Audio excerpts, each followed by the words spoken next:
it's different with girls Because because I don't like, have a girl, so I don't know. right. And so that's like, it's different with girls. Like even like, I'm big on like biology, right? So like how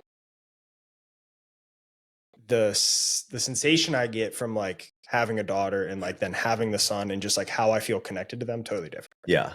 And like my daughter, I don't know how to describe it other than it's like my daughter's like, it's like this innate feeling to like want to like protect them. Yeah. And like I'm responsible for like keeping them safe. Where my son, even though he's like 3 weeks old, is like the only thing I'm thinking of is I need to raise him to be a protector. Yeah. Right. And it's like that tension with the boy is like like the language I use.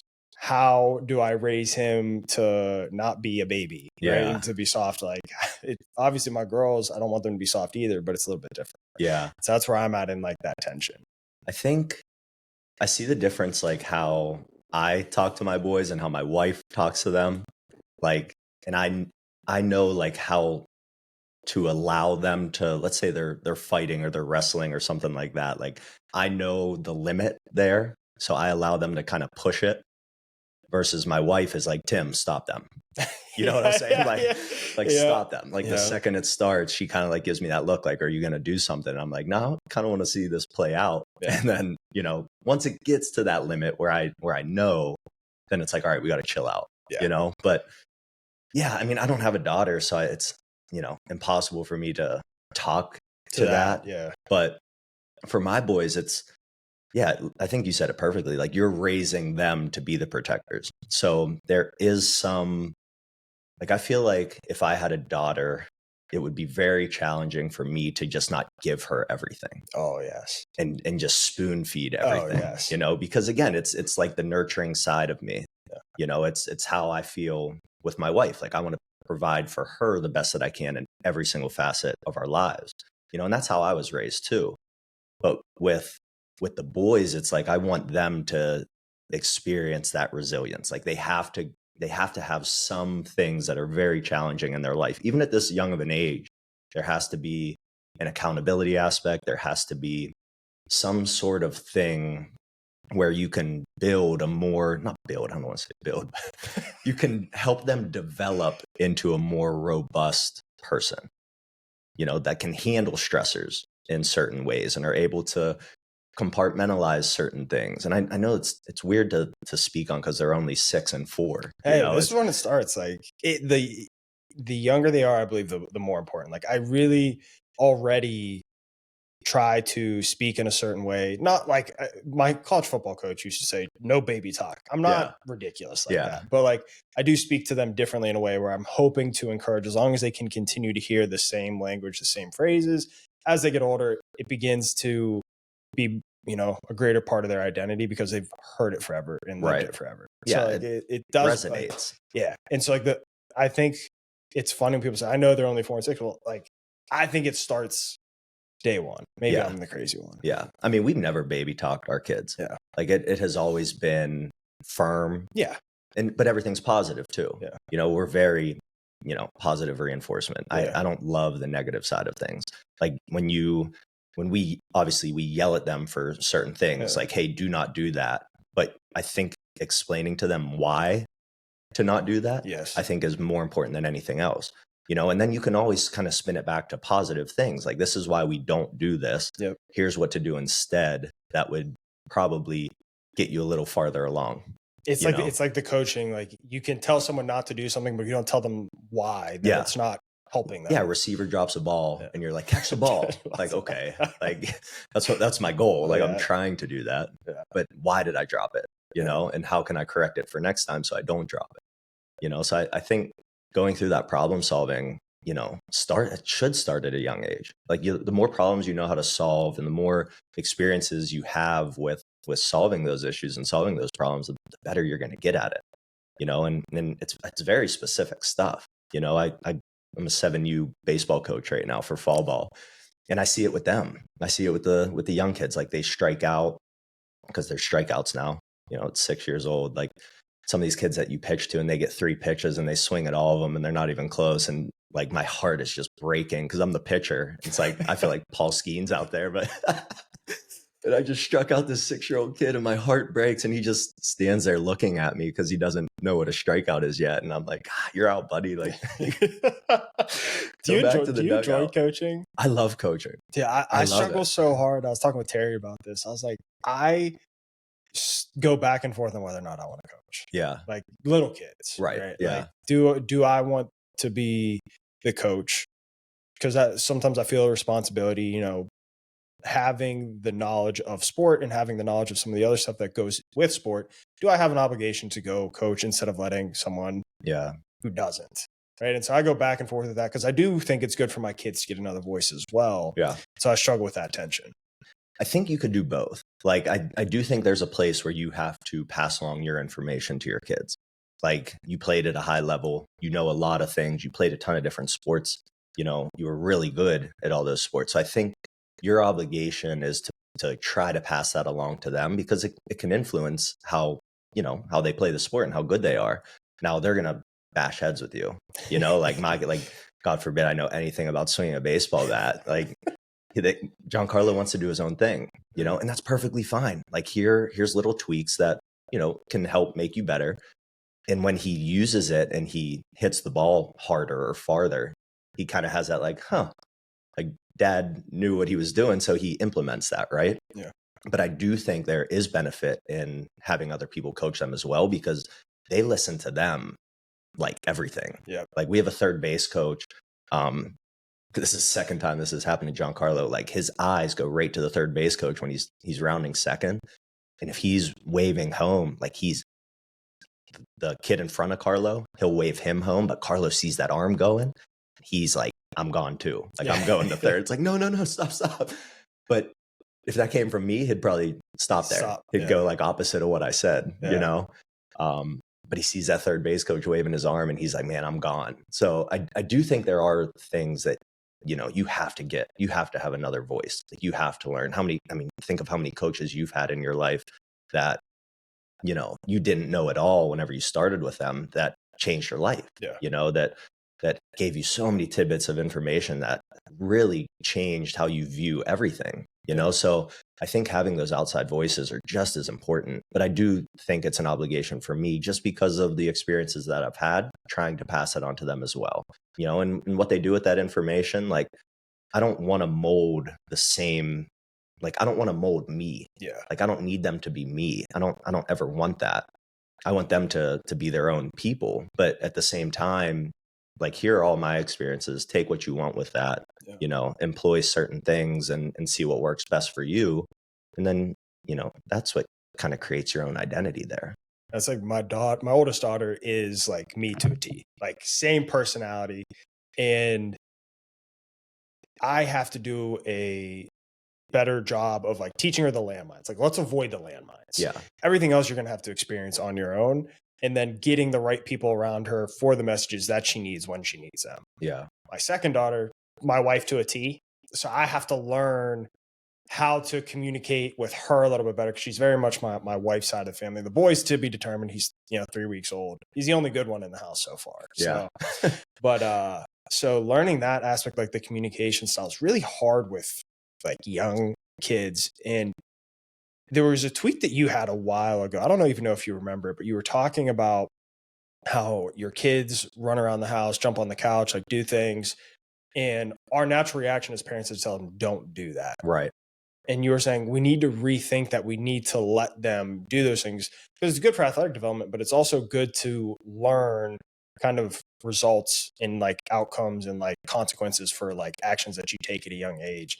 I'd love to hear where that kind of came from and like where your realization there happened. Yeah.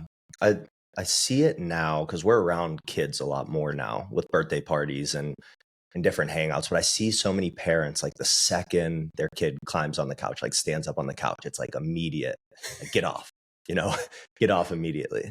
And I'm big on like I think how I talked about a few minutes ago, like you have to experience certain things to understand like this is how you overcome that thing. So worst case scenario, we've taken a couple emergency trips, right? But I call it's like the hot stove theory. You put your hand on a hot stove, you're going to take it off, right? And you're probably not going to do that again because you burned your hand. If you do it again, that's kind of where it's like, why would you do that? You know, like, why would you do it again?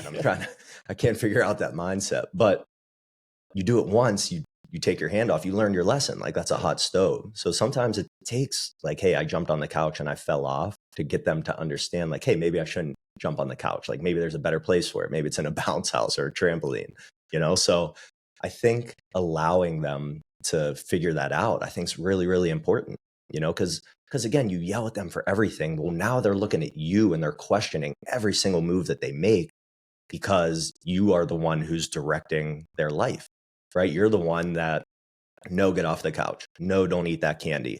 Eat this. Drink this. This is the sport we're playing. Like, so they're always looking to you to kind of figure out their problems, when in reality, like we should be trying to equip them with these problem solving tools that they need to learn on their own. I mean, I think that's like I said, the hot stove theory it just makes so much sense to me, you know, makes way too much sense to me. Like, put your hand on the hot stove, you're going to get burned. Take it off, you know, you do it again, like, hey, that was stupid. Let's not do that again, right? You learn your lesson. So yeah, I think that's where that tweet comes. A lot of my tweets are just thoughts that I have immediately, and I'm like, hey, let me put it out there so I can get some content, get some eyes towards, you know, the training business I have and different stuff like that. I deep down don't love social media, but I know that's kind of like the age of, you know, you have to do some of that stuff to market, you know.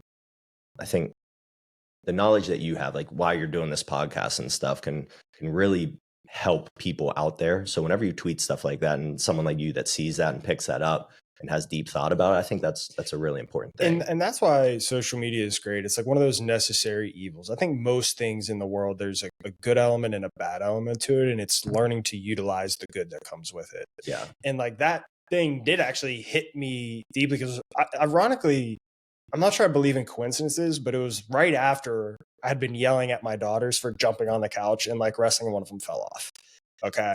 So I was like, you know what? I was like, I actually needed to hear that, because we're not going to be able to prevent every boo-boo. We're not going to be able to prevent trips to the ER. Like, these things are going to happen. And my daughters do have crazy amounts of energy for girls. And that's a byproduct of genetics. So they have to learn things probably a little bit differently than us just telling them what to do, because I don't want them to be dependent on me. I want them to be independent thinkers. I want them to question authority. And I have to remind my wife of that sometimes too. I'm like questioning authority, questioning us is a good thing. I don't want them to just do everything we say just because we say it. Right. There has to be rationale. There has to be reasoning. They have to understand, you know, cognitive thought. And that tweet just like hit me like a firestorm. I was like, yeah, this applies in the athletic realm as well. Like, they have to be able to do free play things. They have to learn jumping on the couch, falling off the couch, getting back up, you know, getting bumps and bruises, because then when they're out there in their sport and they fall down, they know how to get back up. Right. You know, they get a bruise, they get back up. You know, they get a cut, they're not, you know, they may come and cry to daddy, but they're willing to go back out there. And learning those side of things, my wife wasn't as much into athletics. That's something she has to learn as well. Whereas from an athletic background, I'm just accustomed to all that stuff, and like understanding. I was in the ER a lot as a kid. Yeah. It's like she has to understand that's coming. Yeah. Whether she likes it or not, whether it's the girls, whether it's the boys, like we're going to have a lot of doctor's trips coming up. Yeah. And it's like our number one goal is to keep them safe. So I think when we yell at them, the reasoning is it's a safety aspect, but there's also an inconvenience aspect to it. Like jumping on the couch after we just got ready to go to dinner. It's like, I don't want to go to the emergency room. So I'm going to yell at you to not do that, so we don't have to go to the emergency room, so we could just go have a nice family dinner. Right. You know, so safety is always at the heart of it. But it's like you have to tiptoe that line of like, how far can they push it before it turns into a dangerous thing, right? So safety is obviously the number one most important thing, but I do think you have to let them go a little, it creates that toughness. It creates that robustness that I talked about. And toughness is one of those weird things. I hear so many coaches talk about like toughness, and I always think like, what is toughness? Like, you get hit and you bounce back up, right? Is that true toughness? Or you can endure a workout for a long period of time. Is that toughness? And I always like to spin it as like, toughness comes from confidence in doing something. Right. So like if I'm if I'm a wide receiver and I run across the middle and I'm afraid of being hit, there's a lack of confidence there. And there's a lack of trust in my own ability to be able to handle that hit. I think when you experience those things, like when you get hit going across the middle and you realize like that wasn't that bad, and I caught the ball and I made a big third down catch for my team, well, now your confidence goes crazy. So you don't mind going across the middle again because of that. So I think building that toughness, and it's more of like we're just building confidence for them. And if they could do a front flip on the couch and they land it perfectly, there's some confidence that they're getting from that. So again, I let them experience that. If I'm telling them, no, don't do that immediately, well, then, like I said, they're going to be looking at me for everything. Like, can I do this or can I not do this? And I like having them develop that confidence in themselves that they're able to handle things on their own. There's a key distinction between like physical toughness and mental toughness that I do believe people don't define well. Yeah. I believe throughout my college career, I was very physically tough. I would argue I was very mentally weak in the sense that I played through a lot of injuries. Like I played with broken bones, torn ligaments, but psychologically those impacted me at a deeper level where it affected my play because I lacked that trust. And something you talk about confidence, right? There's this unique relationship between confidence, belief. Confidence is proof of concept. Belief is the ability to believe that you can do something you've never done. And so as you get older, and this is where, navigating an adult versus navigating kids, like trying to gap those spaces as I'm, a young parent, and then, working and speaking with athletes is what bridges that gap is trust. So it's like, how do you build the trust that because you've done something in one domain, that you can have the belief that you can do it in another? And so proof of concept, I got hit going to the middle, wasn't that bad. Okay, well then I have to have the belief that if I'm, we'll use football as an example, I have to block a linebacker now. Never done it before, right? First time. I can do that because I've gotten hit before. So the ability to translate different events in different domains of life and connect them into others and create those parallels is really tough in threading the needle. And we were texting about this, like it was one of the more profound things in just a normal text exchange, just like how you are raising your boys, where I was like, we need to talk about this like on a podcast, because like it's something I think about a lot. And you just seem, whether you obviously like executing, it's really hard. I'm sure there's times where you fail, but like eloquently articulated, this is how I want to raise my boys. And that teaching them to fail part and to come back is such a critical component of building that trust to bridge confidence and belief. I think you do it, or at least articulate it at such a high level. Yeah. But failure is huge. I mean, that's the one thing that you can always learn from. If you go along in your entire life and everything is successful, like there's going to be a time where you experience something that's not going to work out for you. Well, you have to have the tools to be able to handle that. And that's overcoming something rather than just shutting down completely. So, yeah, I mean, going back to the kids, again, I can talk about it and I can have thoughts about it. It's not always executed perfect, because we're human beings. There's certain things that I have to work on myself as a person and as a parent that I think are really important, such as like there are times where I'm frustrated from something else and I might take it out on the kids, or there's times where the kids are going nuts and me and my wife take it out on each other, so those are things that I think are constant works in progress, to where like maybe I had some sort of failure at work and now I bring that home with me and, that doesn't work. That will never mesh. It shouldn't work that way. I have to work on those things and get better at those things. And I have. I mean, 6 years of being a dad now, you learn so many things, throughout that time that I do completely different now than I did, 4 years ago. So yeah, I mean, going back to the bridge from confidence to belief, I think I always look at, because I do believe in that. I mean, you put that perfectly. Having, believing something and being confident in something are kind of two separate things, and bridging that gap are super important. I always look at, we have this argument all the time. It's in every single locker room. It's at FSQ all the time. It's like, who's better, LeBron or Michael Jordan, right? And my answer is it should be LeBron, because Michael Jordan set this precedence in front of LeBron. So LeBron has this whole blueprint to learn from that can help make him better, right? So and I'm sure Michael Jordan had that same someone in front of him. It could have been anyone, but to understand that, it's like LeBron saw what could be done, so he believed that he could do that thing. Now, where does he get the confidence from? It's from proving that he could do that thing.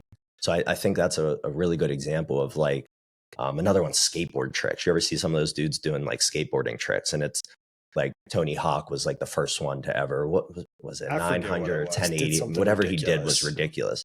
And no one ever thought it could be done. Like no one, but he believed that he could do it. And now, like that's like nothing. Like, you see every single skateboarder can do that trick. So again, but why? Because they believe it could be done, because they saw someone in front of them do it, and they have the confidence to go try it, because of that belief. And then once they complete it, then it's just an everyday thing. So, and skateboarding will keep getting pushed further along. And there's going to be another guy who we're going to have the same argument, like who was better, this guy or LeBron. It could be Wemby. Like, we don't. Did you watch Wemby? Yeah, that first game. I mean, he was doing things I was like, insane. 7'6" or however tall he is. I was like, that's not. He's like Yao Ming and Kevin Durant, like mixed together, But again, like Wemby got to learn. He saw Michael Jordan. Now he has LeBron. So he has all these guys in front of him. Now he's doing things that we've never seen. So it might be him, and there's some little kid watching Wemby that's saying, I'm going to do that same exact thing one day. But that's what pushes sports forward. That's what pushes the world forward. That's how we keep evolving and keep getting better at things and keep making improvements to things. Obviously we work together, we train together.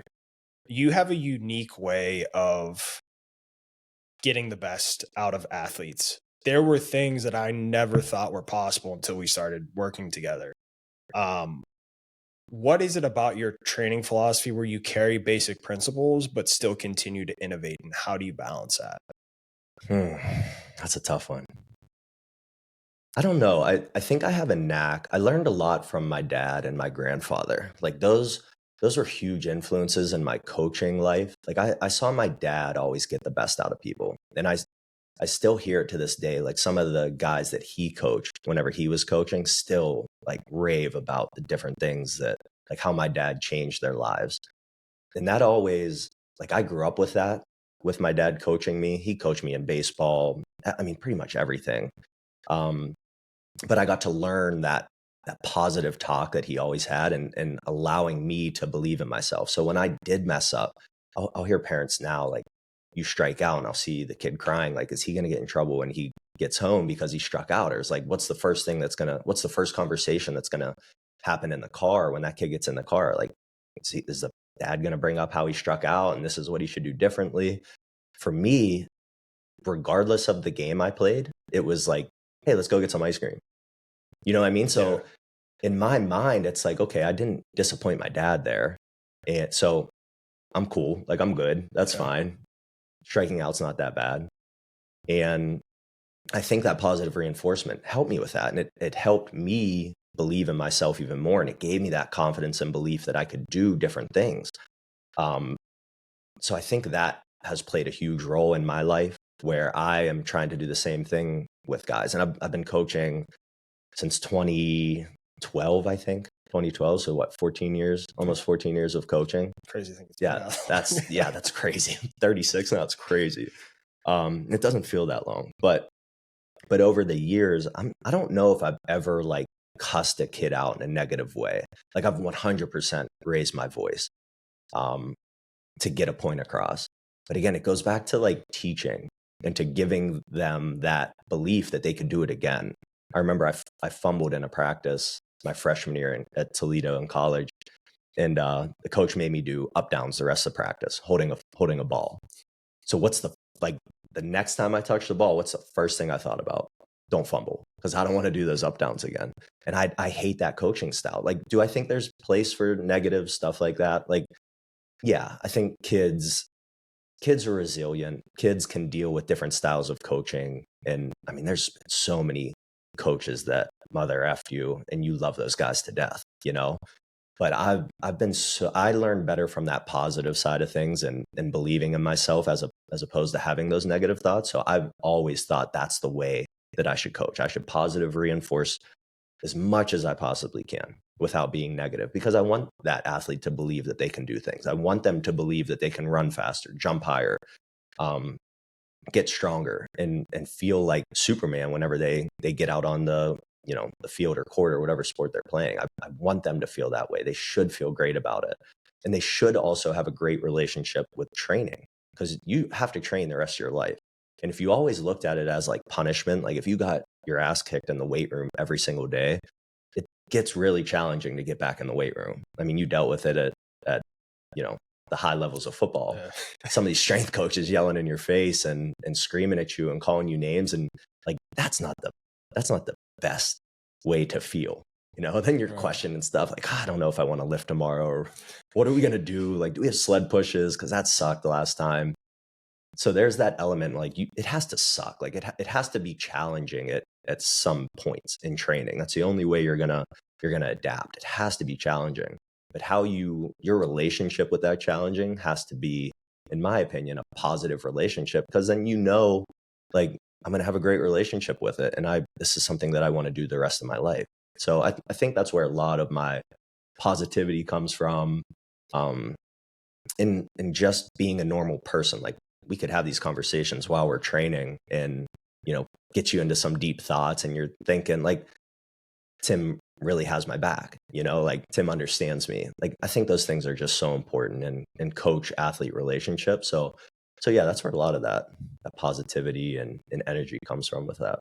Yeah, there's a lot of different thought processes to how do you coach, what type of demeanor to use. I think an important piece of that is what is like unique to you. And that doesn't mean that you can't get better, that you can't improve on certain elements of the way that you coach. But I've always agreed with that mentality is like training shouldn't be a punishment. Like if like you should want to train, like you should change your thoughts.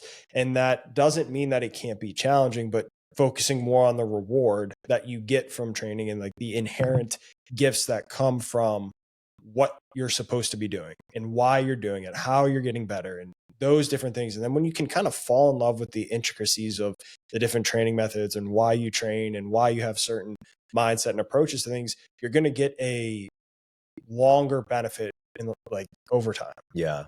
And I one thing we've talked about a number of times is just the screaming hard ass coaches.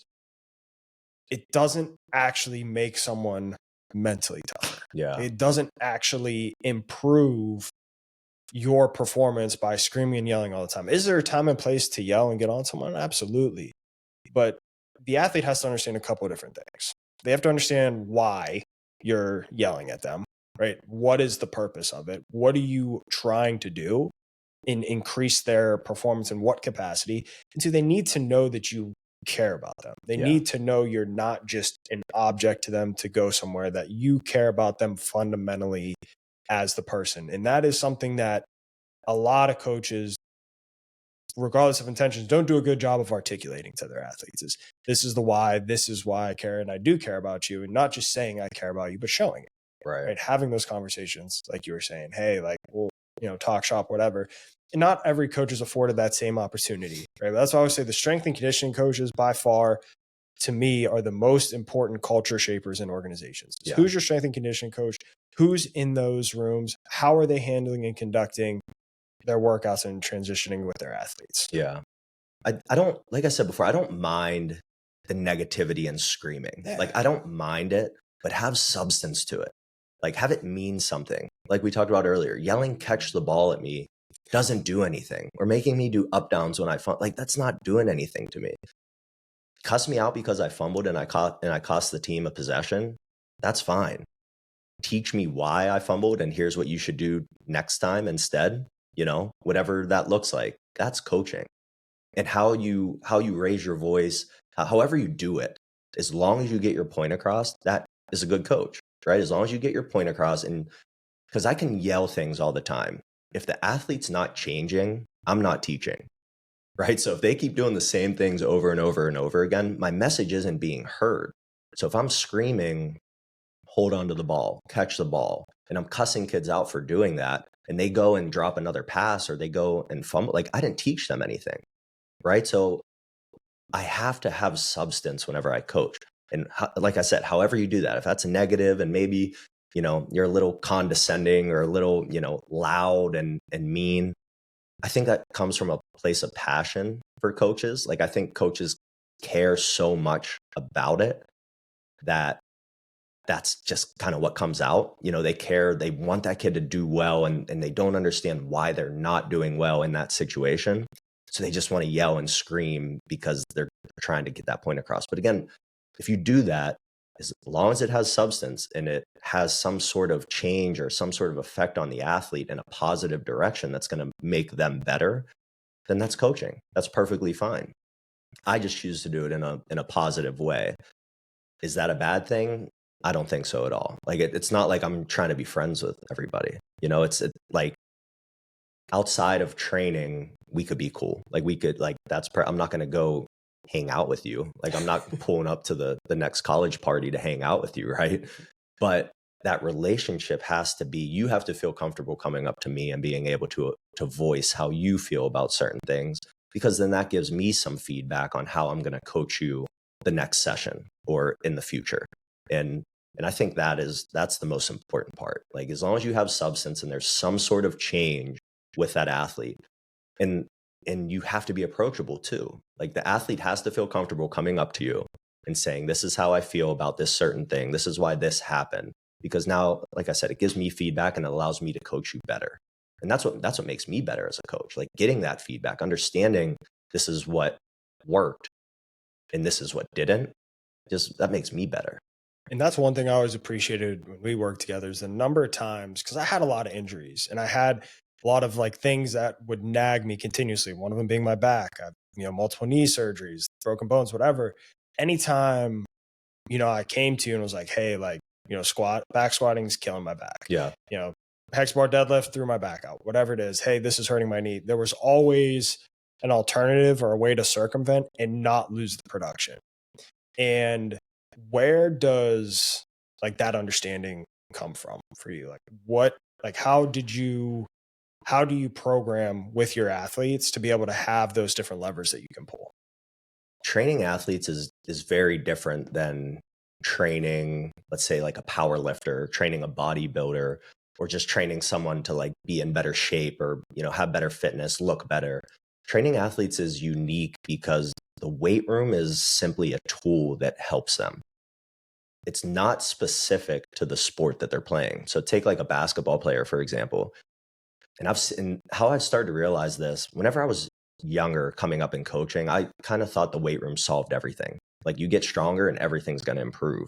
But that's not necessarily the case. And how I found this out over the years was, I remember my experiences in college and both playing and coaching. Some of the best kids on the team hated the weight room, absolutely hated the weight room. So we would have like, I would rep 15 reps on 225, right? And we had a kid that could do 0. And that kid went out as a freshman and put up like 12 catches in his first game against Purdue, scored a touchdown, had close to 200 yards. And it's like, I did 225 on bench press 15 times. Like, how's he doing that against Purdue? And it started to, as I got into coaching, I started to make those connections where the weight room is simply a tool. You don't have to squat. You don't have to deadlift as an athlete. You have to get stronger to help improve yourself. I mean, I don't think if you took any athlete and you got them stronger, there would be some positive benefit to that, right? But the key is, how do you work in the weight room around everything else that athlete has to do? So you as a football player, you have to go out, you have to sprint, you have to change direction, you have to catch, you have to jump, you have to stop. You have to be able to handle 4 quarters of football. You have to be able to get hit and bounce back up. So you take all these things and you start to realize, like, let's just say, gun to my head, I had to pick a way of training, and it's weight room, it's go play football, and it's, I don't know, think of a different one, go run distance, right? If you're a football player, you have to, like, I would pick go play football. Like, don't do the weight room, don't do the distance running, just go play football. Because that is your job. That's the most important thing. So in the weight room, if you're telling me squat doesn't feel good and hex bar deadlift doesn't feel good. It's hurting my back. Well, now I'm hindering your way of playing football, right? Because now if your back hurts, are you going to be effective on the field? No. So we'll find different ways to get strong. Like, can we hold dumbbells and do a, rear foot elevated split squat? Or can we do a step up? Can we do certain things that you could get similar benefits to squatting or deadlifting and still get stronger, but also feel really good whenever you're done and not have back issues? So like, I know whenever you were training, I still have numbers on this. Your vertical and speed improved and we didn't squat or deadlift at all.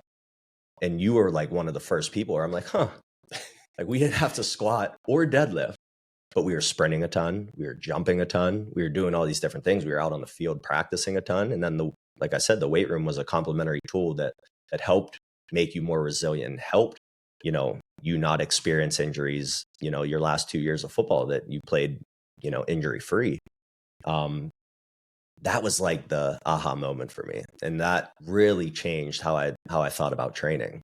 And it's funny because that was the aha moment for me as an athlete. Yeah. Like, and it goes back to that confidence, to belief, and that trust, like bridging that gap is obviously I didn't know this at the time. Yeah. It's something I learned later, but like when you recap and look at it, like when I came, and this was before we started training for my pro day, but we'd been training for a little bit, but I think I pre-tested 30 inches on my vertical. Pro day, I jumped really well, but it was after we continued training for probably a year or two. The max we got my vert, I think so I jumped 38 and a half was the highest I ever jumped. I think in the gym with you was 37. Yeah. But that gap started where I was never like a high jumper. Like could jump higher than most, but like relative to my sport, I was always fast, but couldn't relatively jump that high comparatively. But once I started seeing the progression, it was just that belief. It was like, okay, I can do it. I can keep going. I can keep chasing. And I didn't need the back squat. I wasn't being forced like, hey coach, my back's killing me when I back squat. It doesn't matter. Put more weight on. Yeah. Right. Right. Literally, like those are some of the conversations I had. Not at Pitt. Yeah. Those guys were good. I liked those guys. But like certain conversations, I'd be like, yo, like this is like really like it's after working out, like I have to go sit in the trainer's room for an hour just to get my back feeling okay. Yeah. And there was never solutions or whatever. And I always, thought like, oh, you have to bench more, you have to squat more to be able to be faster and change direction. And like when we started training, I was like, I do feel better. I am more mobile. I'm more flexible. Like I just trained for 2 hours, moved a lot of weight, and like I feel fresh. Yeah. And it was just like this trickle down effect to where like, okay, now I have the confidence I can do these things and I have the belief that I can do more, and then trusting the process that goes into that. Right. And like, that was such like an aha moment for me. And I began to like talk to like other people, like stop training the way that you're doing. Yeah. Like, and starting talking to people in like, professional organizations and like, hey, like you got to start like thinking about things like differently. There's not one way to like do this. Yeah. Specifically, I see this a ton in high school football, and it's just the culture. It's whenever I was younger, when it was winter time in Pittsburgh, Western PA, WPIAL football, you're in the weight room and that's all you do. Like you just lift and you just get big and strong. Like, hey, get bigger. We're going to gain some weight and get strong so you could play football, right? That's not football. So you're going to go when it gets cold. Let's say our off-season training starts January and you're in the weight room until March. Like that's 3 months that you just missed out on movement, sprinting, cutting, all these different things that you use on a football field, right? So for me, like, I think it's so crazy. We're 2025 and I still see this exact thing in the off season. They go and these teams, they just lift and lift and lift. And that's fine. But the lifting is one piece of the puzzle. There's so many other things that you have to do to become a good athlete, and everything's specific. If you want to get faster, the number one way to get faster is by sprinting. You have to sprint. Now, how you control the volume of sprinting matters. Rest times matter in between your sprints. You can't just go into the squat rack, squat for 3 months and then go test a 40 again and expect to run faster. It's not going to work that way. And like I said, everything's specific. You can't go and shoot free throws in basketball and expect to be a great 3-point shooter, because it's not specific. Shooting by yourself in the gym, let's just say I'm just standing there and shooting from the, wherever. There's changes when you add movement to it. And then there's changes when you add a defense to it. And then there's changes when it's, instead of 1-on-1 with a defense, there's 5-on-5. And then there's changes when it's fourth quarter and there's 10 seconds left in the game. So all of those things, from standing there shooting by yourself, that won't always translate to 10 seconds left in the game. Now, there's a huge process in between there of all these different general things that can help piece that puzzle together. But at the end of the day, the specificity is the number one thing. It's the SAID principle. I talk about the SAID principle, SAID. It's specific adaptation to imposed demands. You adapt to the stress that you are taking on. So if I want to get better at squat, best way to get better at squat is squatting. So if I have like a power lifter who is competing with squat, bench, deadlift, you have to do those things.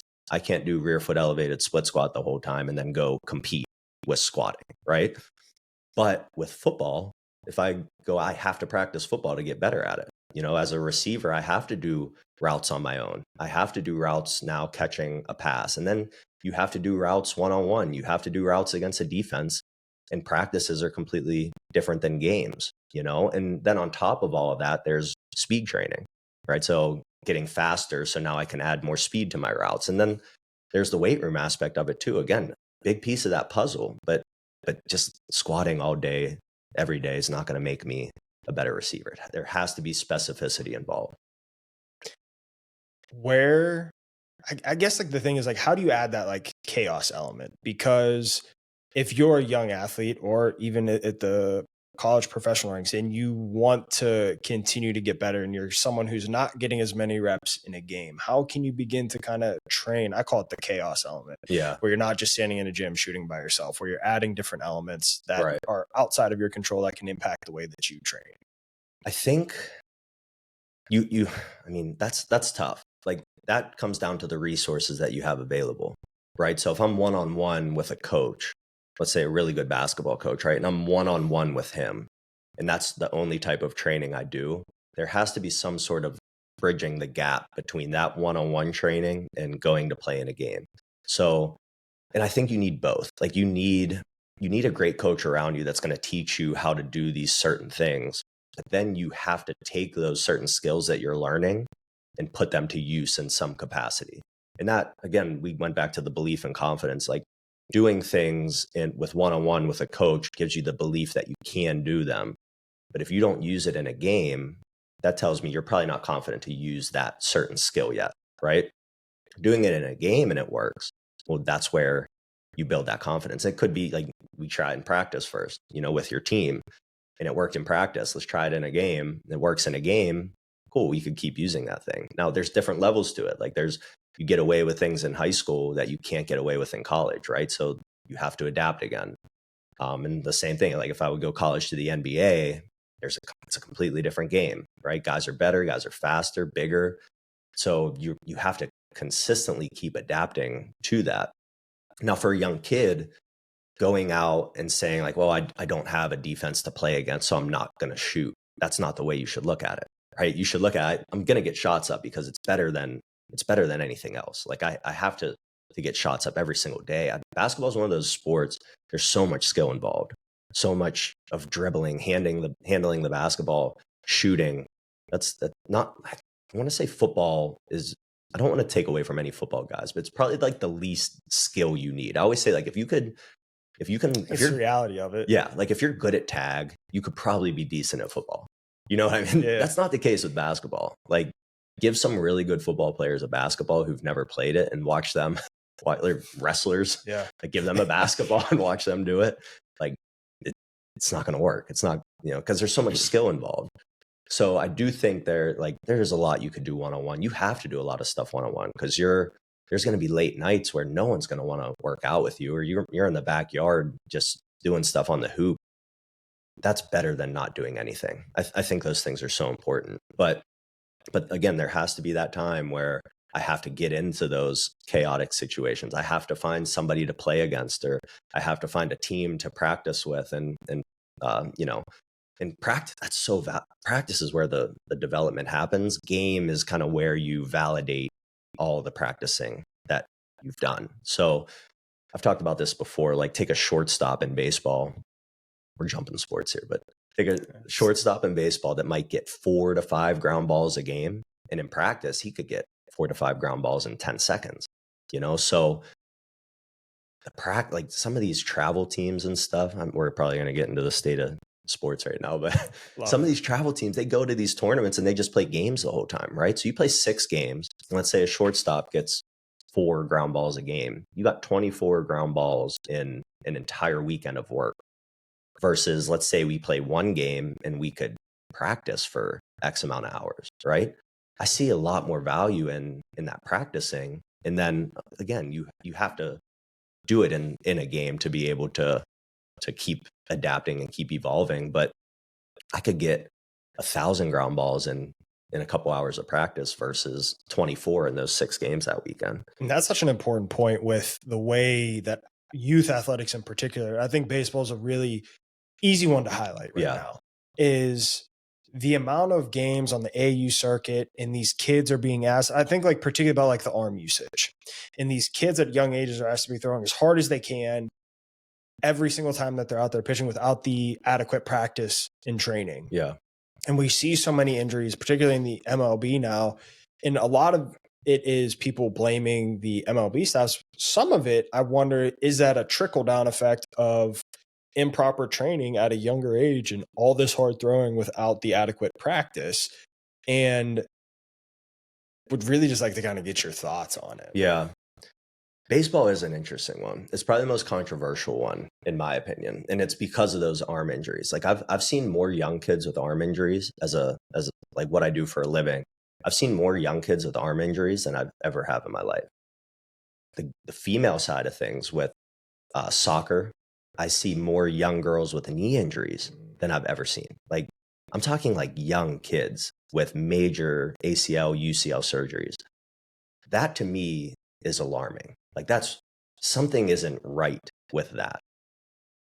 The tough thing, we'll go back to baseball, but say I have a star pitcher and you're in the championship game, but he just pitched 2 days ago, right? You're probably trying to throw that star pitcher again because you want to win. What's the cost of that win? Like, so your mom and dad could post you on Facebook and shout out how great of a weekend you had. Like, and then you get to raise a trophy. I mean, I always say like youth sports is like whoever hits puberty first has a massive advantage. Like you go to a 12-year-old tournament, and I remember like Cooperstown. I don't know if you went to Cooperstown when you were younger. Some of those kids there were 12 and they're like 7 feet tall. Mm-hmm. Like I saw kids like shaving in the bathroom, right?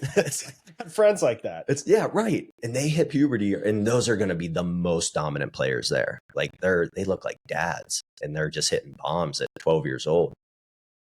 So you have these underdeveloped kids who haven't hit puberty. They start to get a little bit negative thoughts. Like, am I good enough to do this?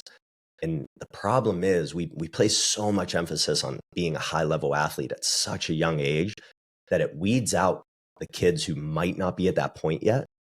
But let's say that kid, if he stayed on the trajectory, he kept playing the sport and kept developing and kept wanting to learn, that kid could develop once he hits, let's say he hits puberty in 9th or 10th grade, he could end up being the best one, right? But we weeded him out at such a young age that he doesn't even play the sport anymore.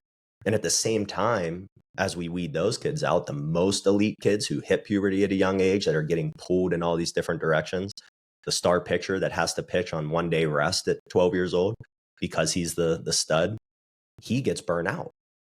So now we're pulling on 2 ends. We're taking out the underdeveloped kids because they don't have the confidence in their ability. And we're burning out the most elite kids at that age because, we want them to throw on a day's rest to win a pointless tournament. Like that, I mean, to me, that's the biggest problem. That's the biggest issue right there. And that's not to mention like there's socioeconomic problems too. Like Tony Finau, I think, is a great story with this. Like his dad set up a mattress in the garage, and he would just hit golf balls into that mattress because they couldn't afford range time. They couldn't afford tee times and all this different stuff. And he painted circles on the mattress, and he told Tony and his brother, just hit into these targets.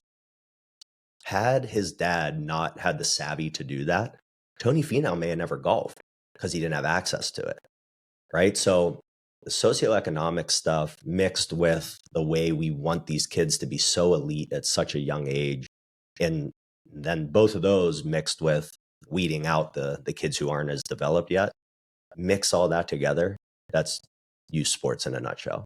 And that's the biggest issue. And competitiveness is a good thing. Like wanting to win is a good thing, but understanding at that age, winning means nothing.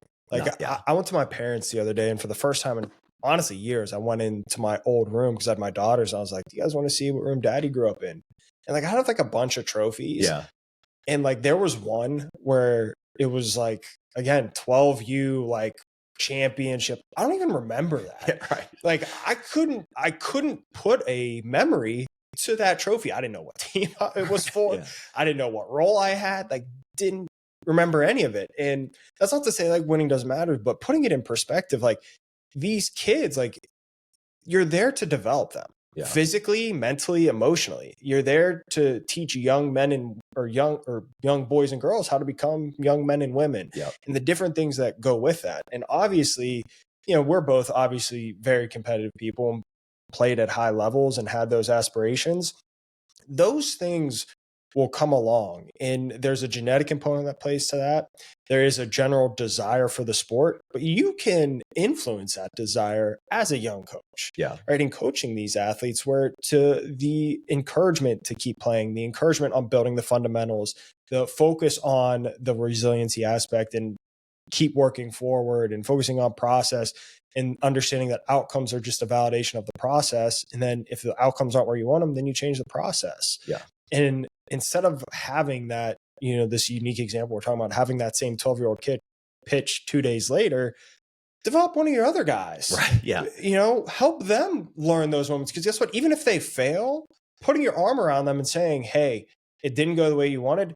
These things you did really, really well. Right. These are the other things that we can improve upon. These are some of the things that we can't control. That kid's shaving, right? Yeah, like right. You can't control that. It. Yeah. Right. You know, you keep working, you keep developing, look where you could potentially be. Right. Yeah. And like, there's, you know, I don't see enough of that. Yeah. You know, in particular with the close circles of the people I speak with, you know, and what you see on like a global scale. I so badly want the conversation to shift from everyone trying to be a professional athlete to, hey, let's work on just developing being a human. Yeah. Like, let's be a better person, a harder working individual, and understanding all the benefits that sports gives you. Because I don't care what athlete you are, eventually sports are going to end and you're going to have to transition to do something else. Yeah. So it's what skill set, what, you know, part of our identities, what, you know, values, characteristics, disciplines can we build at younger ages that are just going to help them accelerate through life. Yeah. And that's what I really want the focus to be on in youth athletics. I just worry that this conversation falls on deaf ears. Yeah. It's tough. I mean, it starts with the parents though. Like the parents are the biggest thing because you manage your kid's schedule, right? You dictate signing them up for certain things. So if you have your kid, like we're in fall ball right now, if they're going to football practice, then they got baseball practice, then they're also mixing in some soccer, and then you're bringing them to FSQ to train on top of that, and they're 10 years old.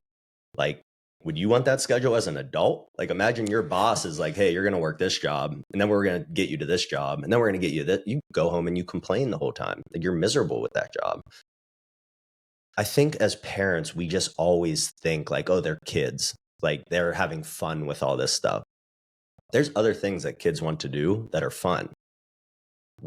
So many coaches and parents are preaching like anti-video. I grew up anti-video games. I grew up playing video games. I worked out perfectly fine. Like, I would go train, I'd go to practice, I'd come home, and the first thing I wanted to do was play Madden or play NCAA. There was nothing wrong with that. That was my way of decompressing. I didn't know that at that age. Looking back, like, that was my way of decompressing. It's no different than like parents these days that want to sit down and read a book at night and have a cup of tea or have a drink or watch a Netflix show. Like, that's your way of decompressing from work. Kids need that same exact thing.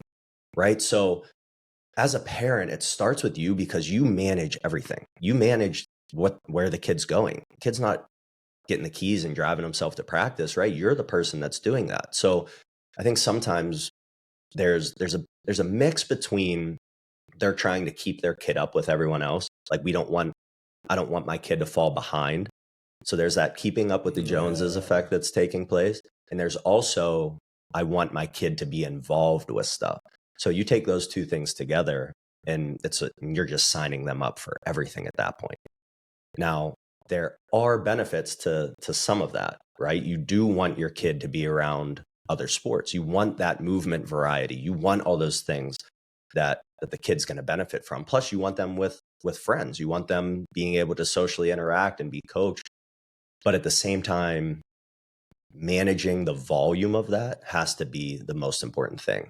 Like maybe instead of 3 sports this fall, maybe let's cut it to 2, and let's play fall ball on the side right now. Let's focus on football, right? That's the main thing. We'll do a little baseball too. We'll cut out soccer. When it gets warm, then we can transition. Spring we'll do baseball as the main sport, and we'll do a little soccer on the side. So I think being a parent, you have to understand how to manage that schedule most importantly, and know when that kid needs that decompress time. Like take them to the playground, right? Go to birthday parties, go do all these different things where kids just have so much fun and they don't have to worry about anything else happening in their lives. Because then you add in school, you add in the pressures from that. And now kids these days are dealing with the pressures of YouTube and social media and Instagram and stuff like that. So again, it's a lot different from when we grew up. It's a lot different raising a kid now than, the experience my parents had raising a kid. And it'll continue to be different, So I think managing the volume, understanding like put in training time, like work to rest ratios, you need to pick up on that as parents, I think it's important too, even at young ages, like ask your kids how they're feeling. It's something I've needed to do a better job of recently with like Mariana, and just being like, she'd call her something. Hey, how'd that make you feel? Yeah. And she's like, really good, really happy. Right. How did going to soccer feel today? I didn't like it, or, it made me happy. Right. Yeah. Whatever it is. And like actually gauging, then obviously using the, maturity as parents to be able to decipher what's real and what isn't, but like get their gauge on it, because they'll tell you. Like my daughter right now loves gymnastics. Like she comes home last night and she's showing me, without me asking, every single thing that they did. She's just doing it around the house. Yeah. And like she doesn't have like any of her organized friends there. She's one of the younger ones in the class, but she loves it. Yeah. And so for me, like that's great. Let's keep doing gymnastics. Do more of it. Yeah. Let's do more. So like, this makes you happy. You love doing it. You talk about it. Like that's great. Yeah.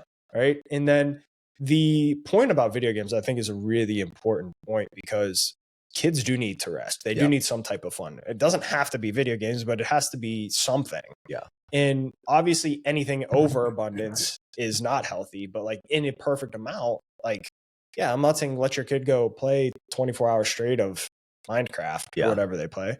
Like give your kids times and outlets to do free things that they want to do that allow them to just like escape for a moment. Yeah. Volume is everything. I think volume is so important. And my kids love sports. Like they are naturally just drawn to everything sports. Giancarlo loves baseball. Marciano loves everything right now.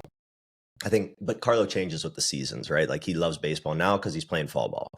He also loves football right now because football's on TV. Like we're watching football every weekend. Yeah. So if I kept pushing him into those two things, like let's just say we did baseball and we did football and we did them year round, there's going to be a point where he loves it. And then there's going to be a point where it gets a little bit too much for him and he needs that rest. So understanding where to push and pull there, I think is most important. And this is a great example. And I wish I tell this to parents all the time. Right now, we train the number one wrestler at his weight class. This kid's a stud, number one wrestler in the whole country. His dad, he's been working with us maybe 3 years now, 2 to 3 years. His dad came to me in the summer when he first started training. And he said, I don't want my son to wrestle. We're not going to wrestle right now. I solely want him to get stronger, faster, more athletic, springier, all these different things. And he didn't wrestle at all. the entire summer. And he got back into wrestling. He couldn't wait to get back on the mat. Like, he was so excited to get back and compete, because now he wanted to use all of the things that we just worked on, right? He did it again this off season. He didn't wrestle for 8 months. He unfortunately broke his hand right before the state tournament last year. This kid would have been a 4-time state champ, no doubt in my mind. Breaks his hand, can't wrestle, right? What's the first thing we do? We get back to training.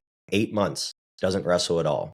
He goes to the Who's Number One tournament a couple weeks ago and dominates 13-4 or something like that, beats the number 2 kid in the country.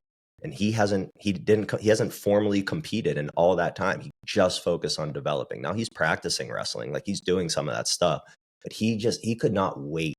Like, when you talked about like, hey, you're going to compete this weekend, his eyes just lit up, man. Like, he could not wait to get back out on the mat and compete in front of people and have like a meaningful wrestling match. So much lesson to be learned there. Now, genetically, the kid's a little bit different, right? So I need to put that, like, that's a disclaimer. That's a point too that's really important, that's under discussed. And it's not always fair, but it's the reality. Genetics are going to dictate a lot of this. Yeah. You as parents don't have to be super athletic for your kid to be really athletic and have a really good career. But understanding that at some point, like, professional athletes, because that's what everyone, at least in this part of this conversation, are trying to get their kids to be, that is less than 1% of the population. Yeah. So in order to get there, your kid has to be 0.05, 0.01% of the world. Yeah. Okay. If not smaller odds. Right. So recognizing that, and just take that out of the equation. Stop talking about being a professional athlete and just start like somewhere else and let the genetics play out. Yeah. Like, and everything will go where it's meant to go. The key is the development and keeping your kids involved. Yeah. I think it just comes to your kids are freak athletes. That's they are. I mean, like, you at a young age, like, you can tell. You see it. Yeah. And I talk with my wife about it all the time. She's like, how do you know? I'm like, you just know. You just know. Yeah. Like, you can see kids, their springiness at young ages where, like, they're really good athletes. Yeah. Their hand-eye coordination. And I'm going up like so Mariana, really naturally athletic. Trying to figure out Charlotte a little bit more. Yeah. I'm hoping they don't see this in like 20 years. I don't know what they're. But she's like, stop saying that. I'm like, it's important for me to understand and for you to understand, because there's going to be different modes of coaching that's going to go along with both of them. Yeah. And we have to be willing to understand where their baseline is at and how we can improve them however they want to improve. Right. And so she's like, you're always saying mean things about Charlotte. I'm like, listen, I love those girls more than anything in the world, but you have to have a realization with your kids so you can help them with where they want it. Yeah. And that's the message I try to get across to her in our parenting discussions about our kids. Yeah. And as much as like I want my kids to do sports, I love sports. I've made an entire career out of sports.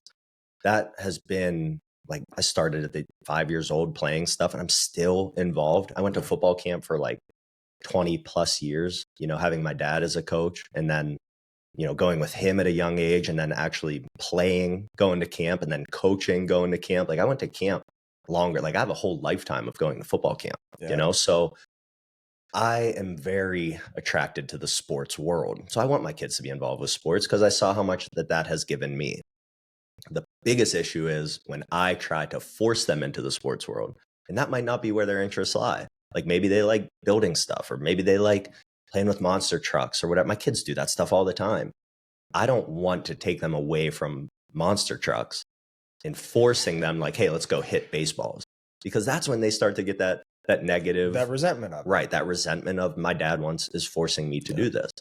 My dad never did that with me. He never once was like, hey, we have to work out today. I decided on my own, I want to work out today. And my dad was there to coach me and help me. I think that's so important. Like, understanding where your kids' interests lie, and then trying to give them the resources to be able to explore that. Do you listen to Greg Olson talk at all? I know, speaking of kids, Greg, you have to go pick up your kids here soon. A little bit. Yeah, I'm pickup duty today. So we'll wrap here. I love Greg Olson. He's my favorite media person. Yeah. Point blank, period, in so many different domains. I think he's the best commentator. I think he's super articulate in the analysis space as well. But he is really involved in youth sports. Yeah. And one thing he talks about with his kids is he's like, I don't care what you do. He's like, but whatever you pick to do, he's like, if you're picking baseball, like multiple sports, whatever it is, or you're picking the band, he's like, whatever you're doing it and you're doing it all in. Yeah. Like you're going to, like, we're going to learn the elements of like discipline and hard work and like intensity. And his kids are older now, obviously. Yeah. But like, and that's how I feel. And like he articulates it out so eloquently where it's like, I don't care what you do. You have to do something. You're not just going to be a couch potato, do nothing. Obviously, I think about just like how you said, everything sports have given me, both physically, mentally, emotionally, financially, like friendship wise, like everything that comes with sports is amazing. So obviously that's what I know. That's what I want my kids to do. Yeah. But like if Mariana or Charlotte or Micah come to me and they're like, hey, like we love singing, and they have some type of like talent level, like let's get after it. Let's be the best at it. Let's be really good at it. Yeah, let's do it. Let's do it the right way. Yeah. Right. So it's less about what we're doing. Obviously, my influence will be sports, like, which awesome. Like both my daughters will sit on the couch and watch football, golf, basketball, soccer with me. Yeah. They will actually sit there and watch. Like my daughter will come downstairs and say, like, hey, can we watch golf this morning? Yeah. I'm like, yeah, of course. It's awesome. The best feeling. Yeah. Right? And obviously, you know, I've influenced that, but like, you know, if she didn't want to, there's plenty of things sorry, gleeked on you. Plenty of things she tells me all the time she doesn't want to do. Yeah. So like, but the premise of it is find something you want to do and let's go be great at it. Yeah. And like I said, too, the seasons change, right? Yeah. My kids are really into football right now because that's the season. You know, they're getting into hockey now. The Penguins started playing. Penguin games are always on in my house. So they switched to hockey. We're playing hockey in the basement. So again, back to the youth sports problem with the early specialization and over intensification of that specialization, I think is a killer to kids because kids change all the time. Like I'm 36 and I still don't know what I want to do for a living. Yeah. You know what I'm saying? Like I'm glad that I've made a living in coaching, but there's so much other stuff that I really want to do, you know, that I want to do with my life that I haven't had the opportunity to do yet. Kids feel the same way. Like they don't know if they're going to be a baseball player when they grow up. They might think that. Like I ask Carlo all the time, what do you want to be when you grow up? It's just like, I mean, you ask kids that all the time. That's just a question I hear them do it in kindergarten. I hear them do it. Like he told me he wants to be a baseball player. Next time he tells me he wants to be a football player. Next time he wants to be a firefighter. You know, next time he wants to be in the military. Like it's just all these seasons are changing. So you can't try to just specialize and keep them in one thing. Give them access to creativity. Give them access to this world that they don't even know exists, and you can introduce them to it, and they might fall in love with that, and that might dictate the rest of their life. Similar to me with sports. Like I fell in love with sports at such a young age, and that's all I did. I'd wear full like picture day. I want to say kindergarten picture day, full Buffalo Bills uniform, go Bills, shoulder pads, helmet, cleats. I have cleats on in my picture. It's awesome. And I probably got made fun of, but that's all I wanted to do was sports. And now you see me now, I'm still involved in sports. I've made an entire career out of it. So yeah, I think open as many different worlds as you can as a parent and see what they're really drawn to. Don't force them into certain things, and just guide them, handle their schedule, make it make sense. Like make it make sense to them.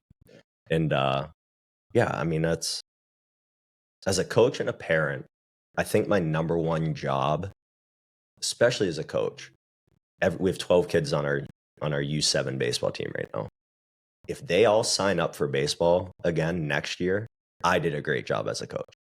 That's the number one goal. Get them to sign up again. Because why? Because now they can experience the sport more. Maybe they'll develop more. Like maybe there's a 6-year-old who didn't touch a ball this year, and he wants to get better and he wants to come back because he had so much fun. And now next year he puts the ball in play. Like there's development. And because he had a good experience with me as a coach, I just bought him another year of being able to develop. And that's keep them in the game. Keep every kid in the game. Let them fall in love with it. Let them develop, because you don't know who's going to be good. You don't know who's going to be good when you get older, you know, and don't burn out the really good kids with it. I think as a parent and a coach, that's the goal. That's the number one goal. That's awesome, man. What a place to wrap it. It was awesome getting on the mic with you again. Yeah, man. It feels like old days. It does. Awesome. But hey, I know you're working on some things. Want to give you the opportunity to shout some of the things that you're working on out. And where can people find you? Tell us what you're working on. Yeah, so obviously I own FSQ Sports Training. Been doing that forever. Train athletes. That's our main niche. We're getting into, this is something new, and I haven't gone public. I've been texting you about it, but we started a nutrition company. Brand new. First time I'm talking about it publicly. It's probably been working on it for about a year now. Just wanted to, like I said, I don't want to just coach the rest of my life. There's so many other things that I want to do. And this was one of them. I wanted to start another business that something I was really passionate about. So yeah, we'll have more details on that in the future. Like I said, we've been chipping away. We're doing branding stuff right now. We're getting into supplements. We're getting into snacks and bars, different stuff like that. The main goal and what I'm really passionate about is I think now with social media, again, we talked about how great social media is, but there's information overload now, and you don't know who the actual authority figures are in the fitness, health, nutrition space. So you have all these people that get in front of a camera and they could take their shirt off and they're jacked and they tell you something, right? Yeah. And there's young kids who eat up that information and they think that's the way to go. Yep. So I want to make it more accessible and more straightforward. Like this is the stuff that's science backed the most. This is the stuff that you need the most. Like, how can I get that in front of people to create that type of platform? And to me, it's about just giving people better information. Yeah. Like the people who don't understand how to eat well or how to train, how can I get them on the right path? Yeah. And the people who are getting information overload, how can I simplify it for them? So I think this is my way of doing that. So yeah. Heck yeah, brother. I appreciate you, Tim. Appreciate you, man. This was great. Heck yeah, man. Listeners, thank you for tuning in. Tune in next week. Subscribe to our YouTube channel. Download the podcast. 5 stars only, baby. See you guys next week. Appreciate you, Tim. Good, man.